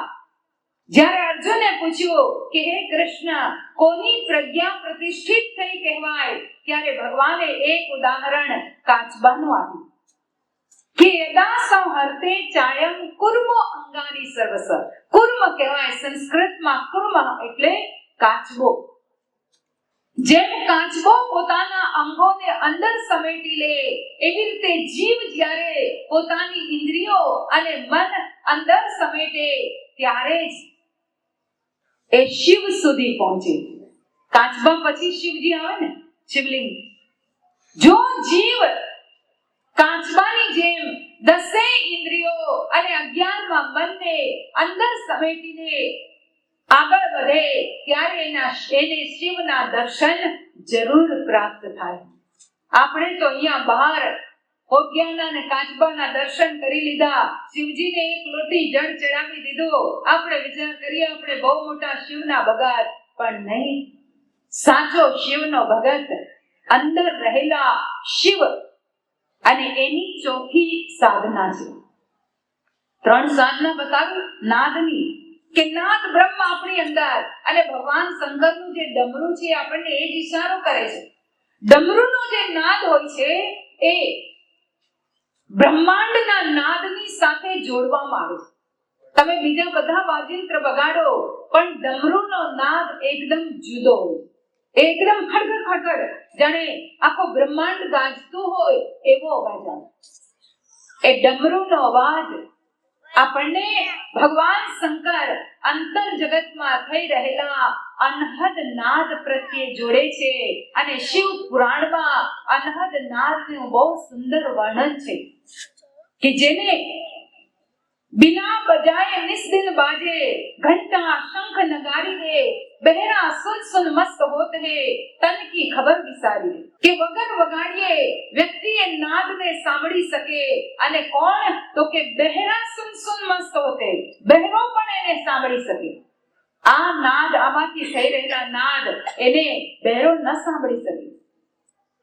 પણ અનહદ નાદ, જેની સાધના ભગવાન શંકર પાર્વતીજીને સમજાવે છે, એ નાદ અંદરનો નાદ છે, અનહદ નાદ, કે વગાડ્યા વગર વાગે. અને એવી સાધના સદગુરુ શીખવાડતા હોય છે. અને ત્યારબાદ એમને ચોથી સાધના શિવલિંગ સુધી પહોંચવાની અને એ શિવલિંગ ઉપર જળ ચડાવવાની શીખવાડે છે. શિવલિંગ ઉપર પાસે જઈને પહોંચી ગયા બાદ આપણે જળ ચડાવીએ છીએ. આપણી અંદર પણ શિવલિંગ છે. અને એમણે વિધિ બતાવી કે વળેલી જીભ દ્વારા અંદર રહેલી સડ જીભનો સ્પર્શ કરાવો. જીભને વાળીને અંદર રહેલી એવી સડ જીભ છે જેને સદગુરુ સાધના શીખવાડે છે કે ત્યાં જ્યારે આપણી આ જીભ પહોંચી જાય તો એ જીભ શિવલિંગનો આકાર લઈ લે છે. જ્યારે જીભને ત્યાં પહોંચાડો તો એવો આકાર લઈ લે છે શિવલિંગ જેવો. અને ત્યાં આ અંદર રહેલો ઉલટો કૂવો, જેમાંથી નિરંતર અમૃત ટપકી રહ્યું છે. જેમ શિવલિંગ ઉપર ગળતી લટકાવીને, આપણે કળશ લટકાવીને એમાં છેદ કરીને નિરંતર ટીપે ટીપે પાણી ટપકાવીએ છીએ, એ તો આપણે લગાવ્યો કળશ, આપણે જળ એમાં ભર્યો ત્યારે એ ટીપે ટીપે શિવલિંગ પર પાણી ટપકી રહ્યું છે. પણ આપણી અંદર તો નિરંતર અમૃતની ધારા એ અંદર રહેલા શિવલિંગ ઉપર થઈ રહી છે.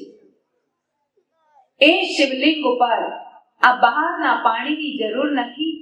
ત્યાં એ અમૃત તત્વની યોગની સાધનાને સદગુરુ દ્વારા શીખવાની જરૂર છે,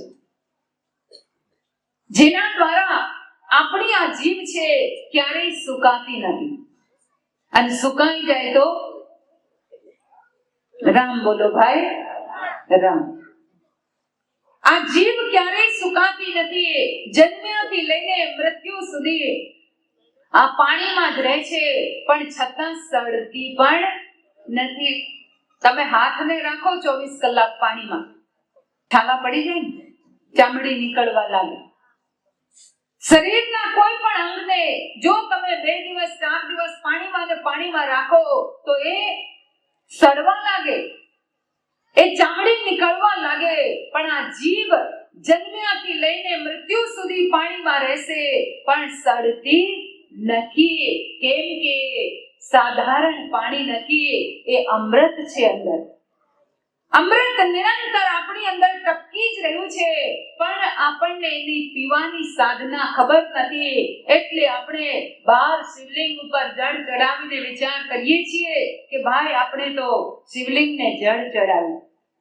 આ 4 સાધનાઓ માં પાર્વતીજીને ભગવાન શંકરે અમરનાથની ગુફામાં બતાવી, પ્રેક્ટિકલ બતાવી, ખાલી મોઢેથી બોલીને નહીં.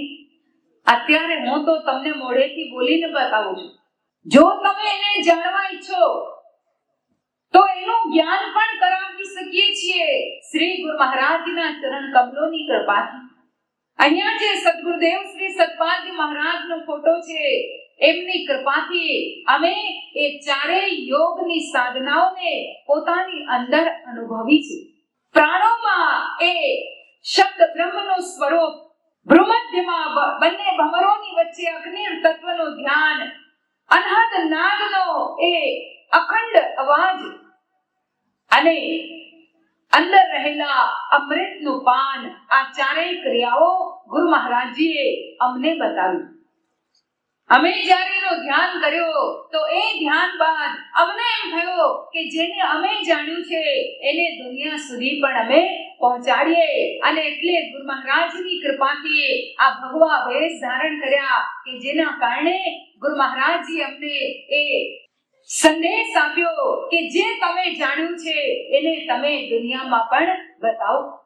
એમની કૃપાથી, એમની શક્તિથી જે ચાર ક્રિયાઓની થિયરી બતાવે એને ગુરુ મહારાજજી પ્રેક્ટિકલ પણ બતાવે છે. અહીંયા ખાલી વાતો નથી કરવામાં આવતી, બાકી સંસારમાં તો ઘણા તમને મળી જશે. અરે બેટા કરતો જા, રામ રામ, કલ્યાણ થઈ જશે. 11 માળા કરી લે, તારો ઉદ્ધાર થઈ જશે. રોજ તો આટલું કરી લે તો વૈકુંઠમાં પહોંચી જઈશ. અમે આવી કઈ વાત નથી કરતા, કેમ કે સંસારમાં અનેકો લોકો છે કહેવા વાળા, કાના બાતી કુર, તું ચેલા में गुर, 1.25 रुपया धर बेटा, डूब चाहे मर, मेरा पेट भर और तू जा अपने घर. અમે એવું નથી કહેતા. એવું કહેવા વાળા બહુ મળી જશે. હું ઘણી વાર એ વાત કહેતી હોઉં છું, કેમ કે મેં પોતે આ પ્રેક્ટિકલ જોયું છે. એક બેન બહુ વર્ષો પહેલા, હું 86ની સાલની વાત કરું છું. 86માં હું જ્યારે પહેલા સુરતમાં હતી તો એક બેન અમારે ત્યાં આવ્યા. હાથમાં ડામ હતો, દાજેલા હતા. થોડી વાર વાતચીત થઈ, પછી ધીમે રહીને મેં પૂછ્યું કે આ કઈ રીતે તમે દાજી ગયા? કહેવા લાગ્યા, બેનજી દાજી નથી, આ તો ડામ છે. અમે પૂછ્યું કે કોણે આવો ડામ આપ્યો? આટલું બધું? કહેવા લાગ્યા, ગુરુએ ડામ આપ્યો. અમે તો બે બેનજી હતા, મારી સાથે એક બીજા બેનજી હતા. એકબીજાના મોઢા જોવા લાગ્યા કે આ શું કહી રહ્યા છે. એ બહેન કહેવા લાગ્યા, નહીં બેનજી, સાચી વાત કરું છું. ગુરુજી આ ડામ આપીને કીધો કે આ નિશાન હશે તો હું તને સ્વર્ગમાં ઓળખી જઈશ કે તું મારી શિષ્યા છે. વિચાર કરો, આવું પણ બનતું હોય છે. હું બધાને નથી કહેતી કે બધા ખોટા હોય, પણ આવું પણ આ સંસારમાં આજે ચાલી રહ્યું છે. એટલે બહુ વિચારીને ડગલો ભરવાની જરૂર છે. એવા સદગુરુ કે જે આપણને આત્માના મૂળ સ્વરૂપની આ ચાર યોગની સાધનાઓને આપણા હૃદયમાં પ્રેક્ટિકલ દેખાડે. બાકી આમ તો આપણને ઘણા લોકો ઘણું કહેશે, પણ સદગુરુ આપણને પ્રેક્ટિકલ અનુભવ કરાવે છે. ભગવાન શ્રી શંકરે પણ માં પાર્વતીજીને એવો જ પ્રેક્ટિકલ જ્ઞાન આપ્યું અને એમને સાધનાના માર્ગે સ્મરણ કરવાની એક એવી વિધિ બતાવી કે જેના બાદ આપણે ગાતા હોઈએ છીએ, મંગલ ભવન અમંગલ હારી, ઉમા સહિત જપત પુરારી, રામ સિયા રામ જય જય રામ, રામ સિયા રામ જય જય રામ. જ્યારે અમરનાથની ગુફામાં જ્ઞાન મળ્યું તો પછી પાછા કૈલાસ આવ્યા. ભગવાન શંકર માં પાર્વતીજીની સાથે બેસી. પહેલા એમ કહેવામાં આવતું કે શિવશંકર ભગવાન ધ્યાન કરતા, પણ હવે ઉમા સહિત જપહી ત્રિપુરારી, ઉમા સાથે બેસીને ત્રિપુરારી પરમાત્મા ધ્યાન કરે છે કૈલાસ પર્વત પર બેસીને. કેમ કે હવે માં ઉમાએ પણ એ જ્ઞાનને, એ સાધનાને જાણી લીધી. તો સજ્જનો, શિવ મહાપુરાણ દ્વારા આપણે એ જ શિક્ષા લેવાની છે કે સ્વયં આદિ શક્તિ પરા અંબા જગદંબા પણ જો આત્માના જ્ઞાનની એ 4 યોગિક સાધનાઓને શિવશંકર ભગવાન પાસેથી જાણવાની એક જિજ્ઞાસા ધરાવે છે અને ભગવાન શંકર એમની જિજ્ઞાસાને જોઈને એ 4 ક્રિયાઓ બતાવે છે. હું અને તમે પણ જ્યાં સુધી એ 4 ક્રિયાઓને નહીં જાણીએ ત્યાં સુધી અંદર રહેલા શિવ તત્વના દર્શન નહીં કરી શકીએ. એને માટે એ આત્માના જ્ઞાન માટે સાચા સદ્ગુરુની ખોજ કરવાની જરૂર છે અને એવી જ સાધના જાણવી, એને જ આત્મજ્ઞાન કહેવામાં આવે છે. એને જ આત્મા અને પરમાત્માના વિવાહ કહેવામાં આવે છે. જ્યારે એ આત્મા 4 ક્રિયાઓ દ્વારા જાગૃત થઈ જાય છે ત્યારે એને અંદર પરમાત્માના દર્શન થઈ જાય છે અને એ રીતે બંનેના વિવાહ થાય છે. સાચા શિવ વિવાહ એ જ છે.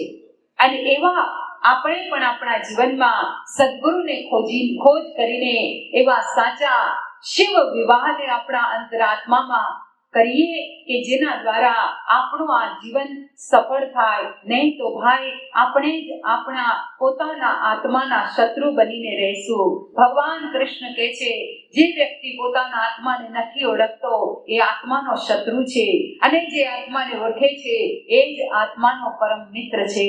તો આપણે પણ એ આત્માને ઓળખવા માટે આત્માનું સાચું જ્ઞાન જાણવાની જરૂર છે અને એનો જ સંદેશ આપતા અહીંયા આ 3 દિવસનો શિવ મહાપુરાણ, શિવ ભગવાનની એક ગાથાઓ પણ અમને સાંભળવા મળી. તો ખરેખર સજ્જનો, એ આત્માનું જ્ઞાન જાણવા માટે આપ લોકો પ્રયાસ કરજો. સંત મહાત્માઓ સાથે હંમેશા લાગીને રહેજો. આ માનવ ધર્મ માનવ સ્થાન સેવા સમિતિ જેના સંસ્થાપક ગુરુ મહારાજજી છે અને જેઓ એ આત્માનું જ્ઞાન આપે છે, તો આપ લોકોને પણ એ આત્માનું જ્ઞાન બતાવવામાં આવશે, સત્ય તત્વની અનુભૂતિ કરાવવામાં આવશે. તો એટલું કહેતા હું મારા વિચારોને વિરામ આપીશ. નમઃ પાર્વતી પતે હર હર મહા